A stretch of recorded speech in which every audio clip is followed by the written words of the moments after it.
ડીઝલની અછતના કારણે બનાસકાંઠાના દાંતીવાડા અને પાંથાવાડા વિસ્તારમાં અનેક પેટ્રોલ પંપો બંધ થઈ જતા સ્થાનિક ખેડૂતો અને પશુપાલકો પર આજીવિકાનું મોટું સંકટ છવાઈ ગયું છે।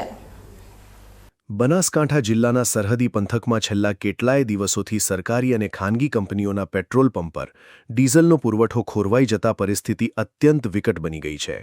ખાસ કરીને પાંથાવાડા અને દાંતીવાડા તાલુકાના ગ્રામીણ વિસ્તારોમાં તો હાલાકી એટલી હદે વધી ગઈ છે કે અડધાથી વધુ પેટ્રોલ પંપો પર ડીઝલ નથીના બોર્ડ મારી દેવામાં આવ્યા છે અને પંપો બંધ હાલતમાં જોવા મળી રહ્યા છે। અત્યારે કાળઝાળ ગરમીની સિઝનમાં ખેડૂતોને ખેતી કાર્યો અને સિંચાઈ માટે ડીઝલની સૌથી વધુ જરૂરિયાત હોય છે, પરંતુ પંપો પર ઈંધણ ન મળવાના કારણે સિંચાઈ માટેના મોટર પંપો અને ટ્રેક્ટરો થંભી ગયા છે, જેના લીધે ઊભા પાકને બચાવવો મુશ્કેલ બન્યો છે। આ અછતની સીધી અને ગંભીર અસર ખેતીની સાથે સાથે પંથકના મુખ્ય વ્યવસાય એવા પશુપાલન પર પણ પડી રહી છે, કારણ કે પશુઓ માટે લીલો ઘાસચારો લાવવા અને દૂધ મંડળીઓ સુધી સમયસર દૂધ પહોંચાડવાના વાહનોના પૈડા પણ થંભી ગયા છે।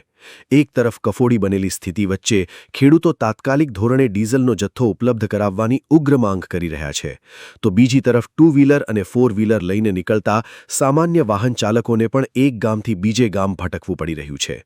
હાઈવે અને સ્થાનિક માર્ગો પર વાહન વ્યવહાર ખોરવાતા સ્થાનિક જનતા અને વેપારીઓમાં તંત્રની આ ઢીની નીતિ સામે ભારે રોષ જોવા મળી રહ્યો છે।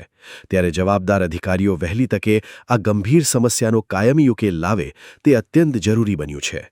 પંથકના હજારો ખેડૂતો અને વાહન ચાલકોના હિતમાં તંત્ર દ્વારા યુદ્ધના ધોરણે અટકેલો ડીઝલનો પુરવઠો યથાવત કરવામાં નહીં આવે તો આગામી દિવસોમાં આર્થિક નુકસાનીની સાથે મોટું લોક આંદોલન છેડાય તેવી પૂરેપૂરી શક્યતાઓ દેખાઈ રહી છે।